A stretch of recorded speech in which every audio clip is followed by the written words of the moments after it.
ठंड में गरीब बहू लंच बॉक्स वाली। रोज की तरह आज भी किरण रसोई में खाना बना रही थी। जैसे ही उसने दाल को तड़का लगाया तो पूरा घर खुशबू से महक गया। तभी सीता अपनी माँ से कहती है, माँ, देखा आपने भाभी कितना अच्छा खाना बनाती है, पूरे घर में खुशबू आती है। हाँ हाँ बेटा, वैसे आज तुझे देखने जो मेहमान आ रहे हैं उन्हें खाना पसंद आ जाए और तू भी पसंद आ जाए, बस मैं तेरी जल्दी से शादी कर दूंगी। थोड़ी देर बाद लड़के वाले आ जाते हैं। सीता उनके सामने चाय लेकर आती है। वो सीता को देखकर उसे पसंद कर लेते हैं और उन्हें किरण के हाथों का खाना तो बहुत पसंद आता है।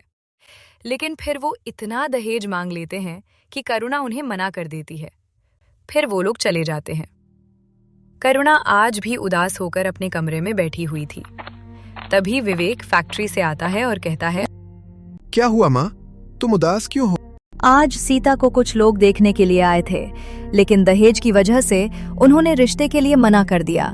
बस इसीलिए माँ जी उदास हैं। आपको कितनी बार कहा है कि चिंता करने की कोई जरूरत नहीं है। हमारी सीता के लिए बहुत अच्छा रिश्ता आएगा और मैं अपनी सीता की शादी बहुत अच्छी तरह से करूंगा। हाँ बेटा, अगर तेरे पापा होते तो अकेले तुझ पर इतना बोझ नहीं होता। अकेला तू क्या क्या करेगा बेटा, तुझे घर का खर्च भी तो चलाना होता है। ऐसे ही समय बीत रहा था। एक दिन सीता के लिए एक बहुत अच्छा रिश्ता आया। लड़का गवर्नमेंट जॉब में था। उन लोगों ने सीता को पसंद कर लिया। उसके बाद लड़के की माँ कहती है, अच्छा बहन जी, आपकी बेटी सुंदर है और हमें बहुत पसंद भी है, लेकिन आप तो जानती हैं कि आजकल बेटी की शादी करने में बहुत पैसा लगता है। हमने भी अपने बेटे को इंजीनियरिंग पढ़ाई, तो कम से कम एक बाइक तो देंगे ना आप, और 3 से 4 लाख कैश तो आजकल कोई बड़ी बात नहीं है। बाकी आपको जो दहेज लगे वो दे देना, और रही बात कार की तो वो खुद ही खरीद लेगा। बहन जी, हम तो बहुत गरीब लोग हैं, हमारे पास सिर्फ बेटी है, इसके सिवा कुछ नहीं। यदि आप मेरी बेटी को देखकर रिश्ता करना चाहती हैं तो कर लीजिए। देखिए बहन जी, ऐसा तो नहीं होता, लेकिन आपकी गरीबी देखकर मैं इतना कर सकती हूँ कि आप मुझे बाइक मत देना, लेकिन बाकी चीजें तो आपको देना ही पड़ेगा, वरना अच्छा लड़का कैसे मिलेगा। अब मैं चलती हूँ, आप सोच समझकर बता दीजिएगा। ऐसा कहकर लड़के वाले उठकर चले जाते हैं। करुणा बहुत दुखी हो जाती है। बेटा तू रुक, मैं अभी आती हूँ। अब करुणा अंदर जाती है और थोड़ी देर बाद वो अपने हाथों में एक पोटली लेकर बाहर आती है और उस पोटली को सभी के सामने खोलकर रख देती है, जिसमें बहुत सारी पुरानी चांदी होती है। देखो बच्चों, ये मेरी चांदी है जो मेरी सास ने मुझे दी थी और मेरे मायके वालों ने दिए थे। हम सारी चांदी को बेच देते हैं और उन्हीं पैसों से हम दहेज का इंतजाम कर लेते हैं। माँ जी, बुरा मत मानिएगा, लेकिन अगर आप इन सारी चांदी को बेच देंगी और इन पैसों से दहेज का इंतजाम कर भी लें, तो भी हम मेहमानों का खाना और बाकी के खर्चे कहाँ से लाएंगे। हाँ माँ भाभी सही कहती हैं, हमें किसी भी लालची घर में अपनी बहन की शादी नहीं करनी है। और माँ, आप ही तो कहती हो ना कि रिश्ते संजोग से बनते हैं, तो मेरे भाग्य में जो रिश्ता होगा वो मुझे मिल जाएगा। आप इतनी चिंता क्यों करती हैं? करुणा उन लोगों की बात मान लेती है और लड़के की माँ को फोन करके मना कर देती है। ऐसे ही और भी कई रिश्ते उनकी गरीबी की वजह से कैंसिल हो गए थे। ठंड का मौसम शुरू हो चुका था। रात का खाना खाने के बाद किरण बर्तन धोकर रसोई की सफाई करती है और अपने कमरे में जाकर आराम करती है। तभी विवेक उससे कहता है, आ गई तुम काम खत्म करके? हाँ जी, ठंड इतनी लग रही है कि मुझे काम करते हुए समय लग गया। वैसे बताइए क्या बात है? दरअसल किरण, तुम तो जानती हो कि ठंड के मौसम में दिन कितने छोटे होते हैं, काम ही नहीं हो पाता। और अभी अभी हमारा नया मैनेजर आया है, तो वो खाने के लिए घर आने की छुट्टी ही नहीं देता है। इसलिए मैंने सोचा है कि कल से मैं लंच ले जाऊंगा, तो तुम मेरा टिफिन बना देना। हाँ, आप क्यों चिंता करते हैं, कल से मैं आपको लंच बनाकर दे दूंगी। आपको खाने के लिए घर आने की जरूरत नहीं पड़ेगी। अगले दिन सुबह किरण जल्दी उठती है और रसोई में पहुंचती है। रसोई काफी ठंडी थी। किरण अपने आप से कहती है, हे भगवान, सुबह सुबह तो रसोई बिल्कुल बर्फ की तरह ठंडी है। अगर मैंने नल चालू करके काम करना शुरू किया तो मेरे हाथों में खून ही ना जम जाए, लेकिन क्या करूं, करना तो पड़ेगा, इन्हें लंच बॉक्स देना है। अब किरण रसोई में आती है और 2-3 प्रकार की सब्जियां निकालकर सभी को धोकर काट लेती है और तड़का लगाकर साथ में कुछ मसाले डालकर मिक्स वेज बना देती है। साथ ही उसने टमाटर की चटनी, गरम गरम चावल और अंत में रोटियां भी बनाई। खाना तैयार करने के बाद वो अपने आप से कहती है, इतना अच्छा खाना बनाया है मैंने, लेकिन ये खाना फैक्ट्री जाते जाते तो ठंडा हो जाएगा। अरे हाँ, याद आया, मुझे दहेज में एक थर्मस वाला टिफिन मिला था।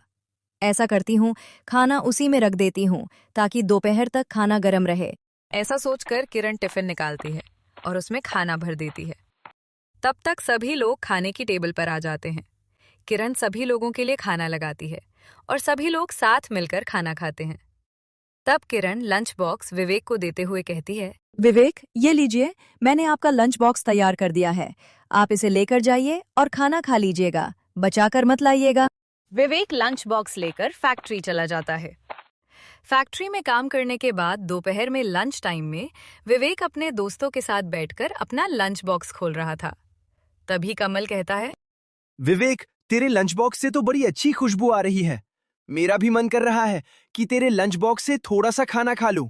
मैं खा लूं क्या? अरे हाँ हाँ कमल, क्यों नहीं।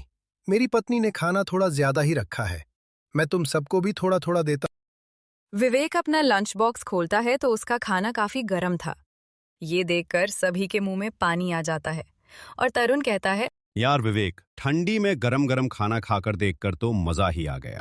विवेक ने सभी को अपना खाना दिया और खुद भी खाया। सभी लोग ने विवेक का खाना खाकर बहुत तारीफ की। फिर कमल कहता है, यार कुछ भी कहो विवेक, लेकिन भाभी के हाथों में स्वाद का जादू है। इतना स्वादिष्ट खाना तो मैंने आज से पहले कभी नहीं खाया। अरे हाँ विवेक, कमल सही कहता है। वैसे अगर भाभी इतना स्वादिष्ट खाना बनाती है तो तुझे उनकी फूड सर्विस का काम शुरू करवा देना चाहिए। यार भाई, कैसी बातें करता है तू। ये सब अमीरों के काम है, हमें तो 2 वक्त की रोटी मिल जाए वही बहुत है। खाना खाने के बाद सभी अपने अपने काम में लग जाते हैं। शाम को जब विवेक अपने घर आता है, रात को सभी लोग साथ में बैठकर टीवी देख रहे, तभी विवेक सभी को बताता है, पता है माँ, आज मेरे दोस्त किरण के बनाए खाने की बहुत तारीफ कर रहे थे। भैया भाभी इतना स्वादिष्ट खाना बनाती है कि बनाए हुए खाने की तारीफ किए बिना कोई रह ही नहीं पाता। मेरे दोस्त कह रहे थे कि मुझे किरण की लंच बॉक्स सर्विस स्टार्ट करवा देना चाहिए, उसमें अच्छे खासे पैसे की आमदनी होती है। अरे हाँ भैया, आपके दोस्त बिल्कुल सही कहते हैं। ये तो हमने कभी सोचा ही नहीं, हमें इस बारे में सोचना चाहिए। अरे नहीं नहीं बेटा, लंच बॉक्स सर्विस शुरू करना इतना आसान थोड़ी ना है। अच्छे खासे पैसे लगते हैं उसमें, और फिर कस्टमर भी ढूंढना पड़ता है। कहीं घाटा हो गया तो वो अलग। जाने दो, ये हम जैसे छोटे मोटे लोगों के काम नहीं है। वो लोग बातें ही कर रहे थे, तभी किरण कहती है, माँ जी, आज ठंड कितनी ज्यादा है, मुझे तो नींद आ रही है। चलिए अब सो जाते हैं सब। वैसे भी सुबह जल्दी उठना पड़ता है। फिर सभी अपने कमरे में जाकर सो जाते हैं। ऐसे ही कुछ दिन और बीत जाते हैं। एक दिन दोपहर में दरवाजे पर कोई नॉक करता है तो किरण जाकर दरवाजा खोलती है और वो दरवाजे पर अपनी सहेली नम्रता को देखकर चौंक जाती है और कहती है, नम्रता, तू यहाँ? ऐसा कहकर किरण नम्रता को गले लगा लेती है। फिर वो अपने घर में उसे सबसे मिलवाती है और कहती है, माँ जी, ये मेरी स्कूल की फ्रेंड है नम्रता। हम दोनों ने बचपन में बहुत सारा समय साथ ही बिताया है। मेरी शादी में ये नहीं आ पाई थी क्योंकि ये मुंबई में रह रही थी। शादी के बाद आज मुझसे मिलने आई है। नम्रता बेटा, तुमसे मिलकर बहुत खुशी हुई। ऐसे ही आती जाती रहा करो, किरण का भी दिल लगा रहेगा। किरण बेटा, इसे अपने कमरे में ले जाओ और कुछ खिलाओ पिलाओ। किरण भाभी, आप नम्रता दीदी को लेकर रूम में बैठो, तब तक मैं आप लोगों के लिए चाय नाश्ता लेकर आती हूँ। अब किरण नम्रता को लेकर अपने रूम में जाती है और वो दोनों आपस में बातें करने लगती हैं। तभी सीता वहां पर चाय और नाश्ता लेकर आ जाती है और कहती है, नम्रता दीदी, मैं किरण भाभी के जितना अच्छा तो नहीं बना सकती, लेकिन फिर भी मैंने अच्छे पकौड़े बनाए हैं। खा लीजिए और चाय भी पी लीजिए। अच्छा, आप लोग बातें करिए, मैं बाहर बैठी हूँ। किरण, तेरी नन तो बहुत सुंदर है। इसकी शादी के बारे में नहीं सोचा? यार बहुत सारे रिश्ते आए सीता के लिए, लेकिन लड़के वाले दहेज मांगते हैं और मेरे ससुराल वाले इतने अमीर नहीं कि दहेज दे सके। बस इसीलिए बात कहीं जम नहीं रही। यार किरण, तू इतना अच्छा खाना बनाती है कि तू चाहे तो फूड बिजनेस स्टार्ट कर सकती है। फिर तू क्यों नहीं स्टार्ट करती? यार ये बात तो मुझे मेरे पति ने भी कही थी, लेकिन बिजनेस स्टार्ट करने के लिए कुछ पैसे भी तो होने चाहिए और फिर कस्टमर भी तो चाहिए ना। तुझे तो पता है कि मैं किसी को जानती ही नहीं, भला मैं बिजनेस कैसे करूं? और अगर मैं तुझसे कहूँ कि मैं तुझे पैसे और कस्टमर दोनों देती हूँ तो? क्या तू सच कह रही है? फिर तो पक्का मैं अपना बिजनेस स्टार्ट करूंगी। देख यार, मैं जिस ऑफिस में काम करती हूँ वहाँ के वर्कर्स को लंच की जरूरत होती है। आखिर यहाँ वहाँ से खाना ऑर्डर करते हैं वो। जब मैं उन्हें तेरे बारे में बताऊंगी और उन्हें इतना अच्छा खाना मिलेगा तो वो तुझसे ही लेंगे। हाँ यार, फिर तो बहुत अच्छा हो जाएगा। तो तू ऐसा करना कि कल एक सैम्पल टिफिन बनाकर ले आना। मैं तुझे उन सबसे मिलवा भी दूंगी और तेरी लंच बॉक्स की बात भी करवा दूंगी। और हाँ, तुझे एडवांस भी दिलवा दूंगी ताकि तुझे किसी भी प्रकार की प्रॉब्लम ना हो। नम्रता ऐसा कहकर चली जाती है। रात को जब विवेक घर आता है तो किरण उसे सारी बातें बताती है।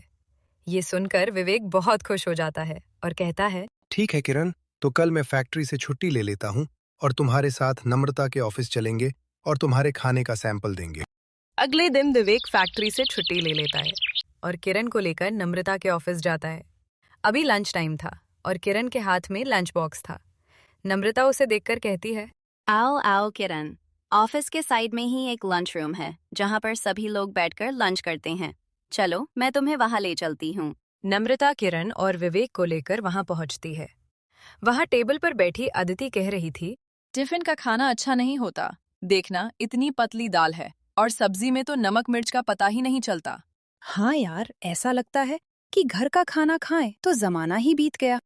अब तुम लोगों को घर के खाने को इतना याद नहीं करना पड़ेगा। इनसे मिलो, ये है किरण। ये बहुत ही अच्छा खाना बनाती है और ये फूड बिजनेस स्टार्ट कर रही हैं। किरण, इन लोगों को अपने खाने का सैंपल दो। किरण अपने हाथ में रखा हुआ लंच बॉक्स उनको दे देती है। फिर नम्रता कहती है, आप लोग इस खाने को टेस्ट कीजिए और अगर आपको पसंद आता है तो कल से ही आप किरण को ऑर्डर दे सकते हैं। बातें करने के बाद किरण और विवेक दोनों घर आ जाते हैं। अगले दिन नम्रता किरण को कॉल करके कहती है, किरण, मेरे ऑफिस के सभी लोगों को तुम्हारे हाथ का बनाया हुआ खाना बहुत पसंद आया। इनफैक्ट वो तो तुम्हारे हाथों का बनाया हुआ खाना खाकर पागल ही हो गया। कल से तुम्हें उन सभी को लंच बॉक्स देना है और कुछ पैसे मैं तुम्हें एडवांस फोन पे कर रही हूँ। ये सुनकर किरण बहुत खुश हो जाती है और वो अपनी सास के पास आती है और सारी बातें बताते हुए कहती है, माँ जी, मेरा तो जैसे सपना पूरा हो गया। अब मैं खूब मेहनत करूंगी और सभी को लंच बना कर दूंगी। फिर जैसे जैसे पैसे आएंगे वैसे हमारी गरीबी दूर हो जाएगी और मैं अपनी दोनों नंदों की शादी बहुत धूमधाम से करूंगी। ये सुनकर सभी लोग बहुत खुश हो जाते हैं। तब काजल कहती है, वह तो ठीक है भाभी, लेकिन लंच बॉक्स देने के लिए हमें पैसे की जरूरत पड़ेगी जिससे हम लंच बॉक्स खरीद पाएं। हाँ काजल, नम्रता ने उन लोगों से लेकर मुझे कुछ तो एडवांस दिया है, लेकिन कुछ और पैसों की भी हमें जरूरत पड़ सकती है। वो लोग बातें कर रहे थे कि तभी करुणा अंदर जाती है और कुछ चांदी के गहने लाकर किरण को देते हुए कहती है, बेटा, तू इन गहनों को बेचकर बाकी का सामान ले आ। नहीं नहीं माँ जी, मैं आपके गहने नहीं ले सकती, ये आपकी अमानत है। बेटा, तू भी तो हमारे लिए ही इतना सब कुछ कर रही है ना, और मेरा भी तो कुछ फर्ज बनता है। चल अब इसे रख ले और मना मत करना। किरण खुशी खुशी गहने ले लेती है। उसी दिन वह विवेक के साथ जाकर गहनों को बेच देती है और कुछ हॉट पॉट वाले लंच बॉक्स खरीदती है और जरूरत का बाकी का सामान भी खरीदती है। अगले दिन किरण अपना काम खत्म करने के बाद रसोई में जाती है और कांपते हुए लंच बनाना शुरू करती है। तभी सीता और काजल भी वहां आ जाती है। तब सीता कहती है, किरण भाभी, हम दोनों भी लंच बनाने में आपकी मदद करेंगे। सीता काजल, तुम लोग इतनी ठंड में क्यों उठ गई हो? मैं अकेले ही कर लूंगी। कैसी बातें करती हो भाभी आप? भला हम आपको अकेला कैसे छोड़ सकते हैं? लाइए, मैं सब्जी काटती हूँ। सीता आटा गूंथेगी, आप बाकी का काम देख लो। सभी मिलकर लंच बॉक्स तैयार करने लगते हैं। ठंड में उन्हें सब्जियां काटने, धोने और बाकी का काम करने में बड़ी ही परेशानी होती है, लेकिन फिर भी समय पर लंच बॉक्स बनकर तैयार हो जाता है। तब तक सभी लोग नाश्ते के लिए भी आ जाते हैं। किरण सबका नाश्ता लगाती है। विवेक नाश्ता करते हुए कहता है, किरण, तुम मुझे अपने लंच बॉक्स दे दो। मैं जाते जाते नम्रता के ऑफिस पहुंचा दूंगा। लेकिन भैया, अगर आप लंच बॉक्स देने जाओगे तो आप फैक्ट्री के लिए लेट तो नहीं हो जाओगे? हाँ काजल, लेट तो हो जाऊंगा, लेकिन लंच बॉक्स तो मुझे ही पहुंचाना पड़ेगा। नाश्ता करने के बाद विवेक सारे लंच बॉक्स को एक बैग में रखता है और ऑफिस की तरफ निकल पड़ता है। वह नम्रता को लंच बॉक्स देकर अब फैक्ट्री के लिए निकल पड़ता है। विवेक को याद आता है कि वह अपना लंच बॉक्स तो लेकर आया ही नहीं। यह देखकर कमल कहता है, विवेक, लगता है आज तू अपना लंच बॉक्स लाना भूल गया। कोई बात नहीं, तू हमारे साथ लंच कर ले। अरे हाँ यार, तेरे जितना स्वादिष्ट खाना तो नहीं है हमारे लंच बॉक्स में, क्योंकि हम लंच बॉक्स बाहर से लेते हैं। पर फिर भी तू हमारे साथ खा ले। ऐसा कहकर तरुण और कमल अपने लंच बॉक्स को विवेक के साथ शेयर करते हैं और खाना देखकर विवेक कहता है, यार, तुम लोग लंच बॉक्स खरीदते हो, इसमें तो सब्जी बिल्कुल पानी की तरह बहुत पतली है। यार क्या करें, नौकरी करने के लिए तो हम यहाँ आए हैं। अब यहाँ घर का खाना कहाँ से मिलेगा? हमें जैसा मिलता है वैसा ही खरीद कर खाना पड़ता है।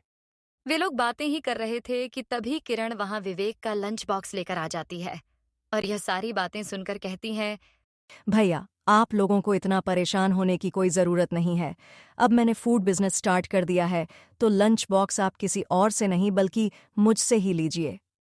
यह सुनकर सभी लोग बहुत खुश हो जाते हैं और तरुण विवेक से कहता है, विवेक, तूने हमें ये बात बताई नहीं यार। आज से ही शुरू किया है और बस मैं तुम लोगों को बताने ही वाला था। अब किरण लंच बॉक्स विवेक को देकर वहां से चली जाती है। सभी लोग विवेक का लंच बॉक्स खाते हैं और लंच की बहुत तारीफ करते हैं। लंच का ऑर्डर भी दे देते हैं। अगले दिन किरण 5 बजे ही उठकर रसोई में जाती है तो उसे बहुत ठंड लग रही थी। किरण अपने आप से कहती है, हे भगवान, मुझे तो बहुत ठंड लग रही है, लेकिन काम तो करना होगा, वरना भला लंच बॉक्स का बिजनेस आगे कैसे बढ़ेगा। यही सोचकर किरण सब्जियां उठाती है और उसे काटने लगती है। तब तक काजल और सीता भी वहां आ जाती हैं। तब काजल कहती है, भाभी, कितनी ठंड पड़ रही है ना? बाहर तो कोहरा गिर रहा है। हाँ भाभी, मेरा भी उठने का बिल्कुल मन नहीं कर रहा था, लेकिन जैसे ही मुझे याद आया कि आज आपको इतने सारे लंच बॉक्स बनाना है, तो हम दोनों उठकर यहाँ आ गए। अच्छा ही किया तुम दोनों आ गई, वरना इतना काम तो मुझसे शायद अकेले हो भी नहीं पाता। तीनों मिलकर खाना बनाती हैं और उसके बाद टिफिन पैक करती हैं। थोड़ी देर बाद विवेक और करुणा भी रसोई में आ जाते हैं। तब किरण कहती है, विवेक जी, आज टिफिन थोड़े ज्यादा है, तो मैं ऐसा करती हूँ कि माँ जी के साथ एक रिक्शा लेकर टिफिन पहुँचा देती हूँ, क्योंकि अगर आप इतने सारे टिफिन पहुँचाओगे तो आपको देर हो जाएगी। ठीक है किरण, तो मैं निकलता हूँ और तुम सारे लंच बॉक्स को समय पर पहुंचा देना। ऐसा कहकर विवेक चला जाता है। किरण सारे लंच बॉक्स पैक करती है और उन्हें भरकर अपनी सास के साथ रिक्शे में बैठकर लंच बॉक्स पहुंचाने के लिए चल पड़ती हैं। थोड़ी देर में वो नम्रता के पास पहुंच जाती हैं। वहां लंच बॉक्स देने के बाद वो विवेक के ऑफिस पहुंच जाती हैं और वहां भी लंच बॉक्स देकर समय पर घर आ जाती है। घर आकर काजल कहती है, हाँ भाभी, चलो अच्छा हुआ, हमने टिफिन पहुंचा दिया, लेकिन अब शाम होने लगी है और हमें कल के लिए सब्जियां, राशन और बाकी का सामान भी लेकर आना पड़ेगा। हाँ काजल, हम थोड़ी देर आराम कर लेते हैं, फिर मार्केट चलते हैं और वहां से सारा सामान लेकर आते हैं। थोड़ी देर आराम करने के बाद किरण, काजल और सीता तीनों बाजार जाती हैं और बाजार से राशन खरीदकर लेकर आती हैं। ऐसे ही 1 महीना बीत जाता है। 1 महीने बाद किरण को दोनों जगह से अपने लंच बॉक्स की पेमेंट मिलती है। किरण उसे लेकर बहुत खुश होती है और अपने घर आकर करुणा के हाथ में सारी पेमेंट देते हुए कहती है, देखा माँ, हमारी मेहनत रंग लाई, ये रही मेरी 1 महीने की पेमेंट। हाँ हाँ बेटा, ये तो बहुत खुशी की बात है। इतनी ठंड में तुमने इतना काम किया और समय पर सभी को खाना तैयार करके दिया, तो मेहनत का फल तो मिलना ही था। वे लोग ये बातें कर ही रहे थे कि तभी दरवाजे की खटखट होती है। किरण दरवाजा खोलती है तो दरवाजे पर खड़ी औरत कहती है, मैं सविता हूँ। मैंने सुना है कि यहाँ कोई किरण रहती हैं जो बहुत ही स्वादिष्ट, बिल्कुल घर जैसा खाना बनाती हैं और लंच बॉक्स देती हैं। हाँ जी, आपने सही सुना है, मैं ही हूँ किरण। बताइए। देखिए किरण जी, मैं एक हॉस्टल की इंचार्ज हूँ। हॉस्टल के बच्चों को बाहर से खाना लेना पड़ता है, तो वह कभी अच्छा होता है तो कभी नहीं होता। बड़ी प्रॉब्लम होती है। क्या आप हमारे हॉस्टल के बच्चों को लंच बॉक्स देंगी? हाँ हाँ, क्यों नहीं। आइए, आप बैठिए, बैठकर बात कर लेते हैं। अब किरण सविता को अंदर लेकर आती है और सभी लोग बैठकर हॉस्टल में लंच बॉक्स पहुंचाने की बात कर लेते हैं। सविता कुछ एडवांस देकर वहां से चली जाती है। तब करुणा किरण से कहती है, किरण बेटा, अब तो तुम्हें अपने लिए एक फूड डिलीवरी बॉय रखना ही होगा। माँ जी, मैं भी यही सोच रही थी। ऐसा करती हूँ कि कॉल करके पता करती हूँ। अगर किसी को काम की ज़रूरत हो तो मैं उसे अपने पास फूड डिलीवरी बॉय की नौकरी पर रख लेती हूँ। वे लोग ये बातें ही कर रहे थे कि तभी विवेक वहां पर आ जाता है और सारी बातें जानने के बाद कहता है, हाँ किरण, मैं एक लड़के को जानता हूँ जिसे काम की जरूरत है और उसके पास अपनी बाइक भी है। मैं कल ही उसे फूड डिलीवरी के लिए तुम्हारे पास भेज दूंगा। तुम बात कर लेना। अगले दिन विवेक ऑफिस चला जाता है। 1 घंटे बाद मोहन किरण के पास आता है और कहता है, किरण भाभी, मुझे विवेक भैया ने फूड डिलीवरी बॉय की जॉब के लिए भेजा है। हाँ हाँ, पहले आप ये बताओ कि आप समय पर सारा खाना डिलीवर कर दोगे ना, और लेट तो नहीं करोगे ना। इस तरह बातें करके किरण मोहन को फूड डिलीवरी बॉय की जॉब दे देती है। अब किरण ने अपने लिए 2 कामवालियां भी लगा ली थी जो उसके काम में उसकी मदद करती थी। फिर एक दिन मैं सोच रही थी कि आज हम सभी लोग ठंड की शॉपिंग करने के लिए मॉल चलते हैं। हमारे पास अच्छा खासा पैसा भी तो है। हम सब मिलकर अपने अपने लिए स्वेटर, शॉल और बाकी की चीजें भी खरीद लेंगे। अब सभी लोग शाम होते ही शॉपिंग के लिए मॉल जाते हैं। सभी अपने लिए गर्म स्वेटर और अलग अलग तरह के कपड़े, चप्पल और जरूरत का बाकी सामान खरीदते हैं। सभी लोगों का बिल किरण देती है। बिल देने के बाद वे लोग बाहर निकलते हैं। तभी नीलेश किरण को देखकर कहता है, किरण, पहचाना मुझे? मैं तुम्हारी कॉलेज का दोस्त नीलेश हूँ। हाँ नीलेश, मैं तुम्हें कैसे भूल सकती हूँ। तुम तो पढ़ाई के लिए अमेरिका चले गए थे ना। हाँ, कुछ दिनों पहले वापस आया और मैंने अब जॉब भी ज्वाइन कर ली है। तभी नीलेश अपनी माँ को मिलवाता है। नीलेश की माँ बातें करने के बाद करुणा से कहती है, बहन जी, आपकी बड़ी बेटी मुझे नीलेश के लिए बहुत पसंद आई है। आप कहें तो मैं आपके घर रिश्ता लेकर आना चाहती हूँ। ये सुनकर करुणा बहुत खुश हो जाती है। अगले दिन नीलेश की माँ और नीलेश रिश्ता लेकर किरण के घर पहुंचते हैं और इस तरह नीलेश और सीता की शादी तय हो जाती है। वो बड़े धूमधाम से सीता की शादी करके उसे विदा करते हैं। इस तरह किरण ने अपने लंच बॉक्स सर्विस से न केवल अपना बल्कि अपने परिवार वालों का भी जीवन बदल दिया।